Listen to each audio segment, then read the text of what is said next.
एक छोटी सी बात मैं आप सबके साथ शेयर करना चाहता हूँ। बहुत ही प्रैक्टिकल बात है कि आप जब भी केस फाइल करते हो पत्नी के साथ रहने का, तो उसमें तमाम आरोप जो हैं आपके होते हैं अपनी पत्नी के अगेंस्ट। और जब पत्नी नहीं आती है या वो केस जो है सक्सीड नहीं होता है, तो आप केस विड्रॉ करते हो सेक्शन 9 हिंदू मैरिज एक्ट का और केस जो है फाइल करते हो डिवोर्स का।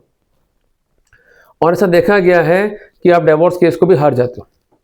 देखिए कानून क्या कहता है कि अगर आपका और आपकी पत्नी का डिस्प्यूट है और वो dispute mere wear and tear नहीं है, तो ऐसे सिनेरियो में आपको स्पेसिफिक क्रुएल्टी बतानी होगी।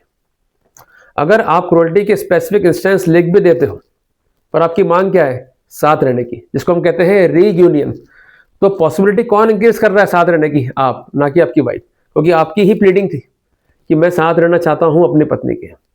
एक बात ध्यान रखिएगा कि जैसे ही प्लीडिंग आपने कर the section 9 Hindu marriage act में, वैसे ही आपने क्रुएल्टी को क्या कर दिया, कंडोन।